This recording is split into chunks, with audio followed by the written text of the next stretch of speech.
Bottom of the deck ಬಂದಿರುವಂತಹದ್ದು 2 of swords ಬಂದಿದೆ.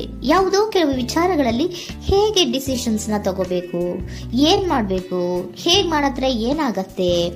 ಕೆಲವೊಬ್ಬರಿಗೆ 2 ಆಪ್ಷನ್ಸ್ ಗಳಿರುವಂತಹದ್ದು ರೆಪ್ರೆಸೆಂಟ್ ಆಗ್ತಾ ಇದೆ, ಅಥವಾ ಕೆಲವೊಂದು ಆಪ್ಷನ್ಸ್ ಗಳು ನಿಮ್ಮಲ್ಲಿ ಇರುವಂತಹದ್ದು ರೆಪ್ರೆಸೆಂಟ್ ಆಗ್ತಾ ಇದೆ. ಸೊ ಅದಕ್ಕೆ ನಿಮ್ಗೆ ಸ್ವಲ್ಪ ಕಷ್ಟ ಆಗ್ತಾ ಇದೆ. ಕೆಲವೊಂದು ಡಿಸಿಷನ್ಸ್ ಗಳನ್ನ, ನಿರ್ಧಾರಗಳನ್ನ ಮಾಡೋದು ನಿಮ್ಗೆ ಸ್ವಲ್ಪ ಕಷ್ಟ ಆಗ್ತಾ ಇರುವಂತಹದ್ದು ಬಾಟಮ್ ಆಫ್ ದ ಡೆಕ್ ಅಲ್ಲಿ ರೆಪ್ರೆಸೆಂಟ್ ಆಗ್ತಾ ಇದೆ. ನಿಮ್ಮ ಲವ್ ರಿಲೇಶನ್ಶಿಪ್ ಹೇಗಿತ್ತು ಅನ್ನೋದನ್ನ ನೋಡೋದಾದ್ರೆ ಚೆನ್ನಾಗಿ ರೆಪ್ರೆಸೆಂಟ್ ಆಗ್ತಾ ಇದೆ. Ace of cups, queen of wands and magician card ಬಂದಿದೆ. ನಿಮ್ಮ ಲವ್ ಲೈಫ್ ನ ವಿಚಾರವಾಗಿ ಯಾವುದೇ ರೀತಿಯ ಪಾಸ್ಟ್ ನಲ್ಲಿ ತೊಂದರೆ ಇದ್ದಿದ್ದು ರೆಪ್ರೆಸೆಂಟ್ ಆಗ್ತಾ ಇಲ್ಲ. ನೀವು ತುಂಬಾ ಚೆನ್ನಾಗೇ ಇದೆ, ಒಂದು ಕ್ಯೂರಿಯಾಸಿಟಿ ಇತ್ತು, ಬಹಳಷ್ಟು ತುಂಬಾನೇ ನೀವು ಲವ್ ಲೈಫಿನ ವಿಚಾರದಲ್ಲಿ ಬಂದಾಗ ನೀವು ನಿಮ್ಮ ಲವ್ ಲೈಫಿನಲ್ಲಿ ತುಂಬಾನೇ ಮಾತಾಡಿದ್ದೀರಾ. ನೀವಿಬ್ರು ತುಂಬಾ ಟಾಕ್ಟಿವ್ ಆಗಿ ಇಬ್ರು ಕೂಡ ತುಂಬಾ ಚೆನ್ನಾಗಿ ಮಾತಾಡಿದ್ದೀರಾ. ಅಟ್ ಪ್ರೆಸೆಂಟಿನಲ್ಲೂ ಕೂಡ ನಿಮ್ಮ ಲವ್ ಲೈಫಿನ ವಿಚಾರದಲ್ಲಿ ಯಾವುದೇ ರೀತಿಯ ತೊಂದರೆಗಳು ಕೂಡ ಇಲ್ಲೇನು ರೆಪ್ರೆಸೆಂಟ್ ಆಗ್ತಾ ಇಲ್ಲ. The empress card, the emperor and page of swords ಬಂದಿದೆ. ನಿಮ್ಮ ಲವ್ ಲೈಫಿನ ವಿಚಾರದಲ್ಲಿ ಒಂದು ರಾಜ ರಾಣಿ ತರ ರೆಪ್ರೆಸೆಂಟ್ ಆಗ್ತಾ ಇದೆ. ಇಂಪ್ರೆಸ್ ರೆಪ್ರೆಸೆಂಟ್ ಮಾಡೋದೇನೋ ಕ್ವೀನ್ ಅನ್ನ ರೆಪ್ರೆಸೆಂಟ್ ಮಾಡುತ್ತೆ, ಎಂಪರರ್ ರೆಪ್ರೆಸೆಂಟ್ ಮಾಡೋದೇನೋ ಕಿಂಗ್ ಅನ್ನ ರೆಪ್ರೆಸೆಂಟ್ ಮಾಡುತ್ತೆ. ಒಂದು ರಾಜ ರಾಣಿ ಅನ್ನೋ ತರ, ಒಂದು ಮೇಡ್ ಫಾರ್ ಈಚ್ ಅದರ್ ಅನ್ನೋ ತರ ನಿಮ್ಮ ರಿಲೇಶನ್ಶಿಪ್ ಇರುವಂತಹದ್ದು ಅಟ್ ಪ್ರೆಸೆಂಟಿನಲ್ಲೂ ಕೂಡ ಪ್ರೆಸೆಂಟ್ ಆಗ್ತಾ ಇದೆ. ಈಗಲೂ ಕೂಡ ಚೆನ್ನಾಗೇನೆ ಮಾತಾಡ್ತಾ ಇರುವಂತದ್ದು ಕೂಡ ರೆಪ್ರೆಸೆಂಟ್ ಆಗ್ತದೆ. ನಿಮ್ಮ ಲವ್ ಲೈಫ್ ನ ವಿಚಾರದಲ್ಲಿ ನೀವಿಬ್ರು ಚೆನ್ನಾಗೇ ಇದ್ದೀರಾ, ಮೇಡ್ ಫಾರ್ ಈಚ್ ಅದರ್ಸ್ ಅಂತ ಅನ್ನೋ ತರ ಇದೆ. ನೀವು ಬಹಳ ಶಾಂತತೆಯಿಂದ ಇದ್ರೆ ಅವರು ತುಂಬಾ ಪ್ರಾಕ್ಟಿಕಲ್ ಆಗಿ ಯೋಚನೆ ಮಾಡ್ತಾರೆ.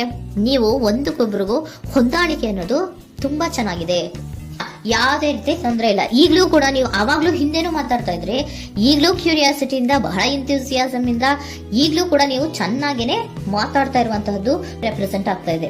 ಯಾವುದೇ ರೀತಿಯ ತೊಂದರೆಗಳಿಲ್ಲ, ಸೂಪರ್. ಇಮಿಡಿಯೇಟ್ ಫ್ಯೂಚರ್ ಏನ್ ರೆಪ್ರೆಸೆಂಟ್ ಆಗ್ತಾ ಇದೆ? Immediate future the hierophant card, 9 of wands and star card represent ಆಗ್ತಾ ಇದೆ. ಕೆಲವೊಬ್ರು ಲವ್ ರಿಲೇಶನ್ಶಿಪ್ ಅಲ್ಲಿ ಇರುವಂತಹ ಕೆಲವೊಬ್ರು ಮಾತ್ರ ಇಮಿಡಿಯೇಟ್ ಫ್ಯೂಚರ್ ನಲ್ಲಿ ಕೆಲವೊಬ್ರು ಮದುವೆಗಳಾಗುವಂತಹ ಸಾಧ್ಯತೆಗಳು ರೆಪ್ರೆಸೆಂಟ್ ಆಗ್ತಾ ಇದೆ. ಒಂದು ಸೀರಿಯಸ್ ಕಮಿಟ್ಮೆಂಟ್ ಇರುವಂತಹದ್ದು, ಬರೀ ಪ್ರೀತಿ ಮಾಡುವಂತಹದ್ದಲ್ಲ, ಒಂದು ಸೀರಿಯಸ್ ಕಮಿಟ್ಮೆಂಟ್ ಅಲ್ಲೂ ಕೂಡ ಇರುವಂತಹದ್ದು ನಿಮ್ಮ ಲವ್ ಲೈಫಿನಲ್ಲಿ ರೆಪ್ರೆಸೆಂಟ್ ಆಗ್ತಾ ಇದೆ. ಮತ್ತೆ 9 ಆಫ್ ವ್ಯಾಂಡ್ಸ್ ಏನಪ್ಪಾ ಅಂದ್ರೆ, ನೀವು ಇಷ್ಟು ದಿನದಿಂದ ಮಾಡ್ಕೊಂಡು ಪ್ರೀತಿಸ್ಕೊಂಡು ಬಂದಿದ್ವಿ, ಇಬ್ರಿಗೂ ಅಡ್ಜಸ್ಟ್ಮೆಂಟ್ ಇದೆ, ಇಬ್ರಿಗೂ ಹೊಂದಾಣಿಕೆ ಇದೆ, ಏನಾಗುತ್ತಪ್ಪ ಅಂತ ಸ್ವಲ್ಪ ನೀವು ಯೋಚನೆಯನ್ನ ಮಾಡ್ತಾ ಇದ್ದೀರಾ ಈ ಲಾಸ್ಟ್ ಮೂಮೆಂಟ್ ಅಲ್ಲಿ. ಬಟ್ ಯೋಚನೆಯನ್ನ ಮಾಡುವಂತ ಅವಶ್ಯಕತೆ ಇಲ್ಲ. ನಾನು ಇದಕ್ಕೆ ಒಂದು ಕ್ಲಾರಿಫಿಕೇಶನ್ ಕಾರ್ಡ್ ಅನ್ನ ತಗೊಂಡಾಗ ಸನ್ ಕಾರ್ಡ್ ಬಂದಿದೆ. So sun is represented by light. ನಿಮ್ಮ ಲವ್ನಲ್ಲಿ ಒಂದು ಪಾಸಿಟಿವ್ ಲೈಟ್ ಇದೆ. ಸೊ ಹೆದರುವಂತಹ ಅವಶ್ಯಕತೆ ಏನೂ ಇಲ್ಲ. ಸ್ಟಾರ್, ಸನ್ ಬಂತು, ಸ್ಟಾರ್ ಬೇರೆನಾ? ಸ್ಟಾರ್ ನಿಮ್ಮ ಲವ್ ಲೈಫಿನ ವಿಚಾರದಲ್ಲಿ ಸ್ಟಾರ್ ಕೂಡ ಇದೆ. ಕೆಲವೊಬ್ಬರಿಗೆ ಮದುವೆ ಕೂಡ ಆಗುವಂತಹ ಸಾಧ್ಯತೆಗಳು ನಿಮ್ಮ ಲವ್ ಲೈಫಿನ ವಿಚಾರದಲ್ಲಿ ರೆಪ್ರೆಸೆಂಟ್ ಆಗ್ತದೆ.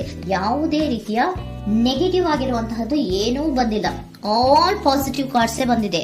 ಲವ್ ಲೈಫಿನ ವಿಚಾರದಲ್ಲಿ ಯಾವುದೇ ರೀತಿಯ ತೊಂದರೆಗಳು ಇದ್ದ ಹಾಗೆ ಕಾಣಿಸ್ತಾ ಇಲ್ಲ. ಬಟ್ ನೀವು ಸ್ವಲ್ಪ ಕೆಲವೊಂದು ಏನ್ ಮಾಡೋದು ಅಂತ ಸ್ವಲ್ಪ ನೀವು ಆಲೋಚನೆಯನ್ನ ಮಾಡ್ತಾ ಇರುವಂತಹದ್ದು, ಸ್ವಲ್ಪ ಕೆಲವೊಂದು ನಿರ್ಣಯಗಳನ್ನ ಮಾಡೋದಕ್ಕೆ ಸ್ವಲ್ಪ ಕಷ್ಟ ಆಗ್ತಾ ಇರುವಂತಹದ್ದು ರೆಪ್ರೆಸೆಂಟ್ ಆಗ್ತಾ ಇದೆ ಅಷ್ಟೇ. ಅಷ್ಟನ್ನ ಬಿಟ್ಟರೆ ನಿಮ್ಮ ಲವ್ ಲೈಫಿನ ವಿಚಾರದಲ್ಲಿ ಯಾವುದೇ ರೀತಿಯ ತೊಂದರೆಗಳೇನು ಇಲ್ಲಿ ರೆಪ್ರೆಸೆಂಟ್ ಆಗ್ತಾ ಇಲ್ಲ. ಏಂಜಲ್ ಗೈಡೆನ್ಸ್ ಏನ್ ಹೇಳ್ತಾ ಇದ್ದಾರೆ? ನಿಮಗೆ ಫಸ್ಟ್ ಕಾರ್ಡ್ ಕೊಟ್ಟಿರುವಂತಹದ್ದು ಏಂಜಲ್ ಗೈಡೆನ್ಸ್ ಅವರು ಇನ್ ದ ನಿಯರ್ ಫ್ಯೂಚರ್, ಸದ್ಯದಲ್ಲಿಯೇ ಎಲ್ಲವೂ ಕೂಡ ನೀವು ಅನ್ಕೊಂಡಿದ್ದ ತರನೇ ಆಗುತ್ತೆ. ಏಂಜಲ್ ಗೈಡೆನ್ಸ್ ಕೊಡ್ತಾ ಇರೋದು ಬಿ ಅಸರ್ಟಿವ್.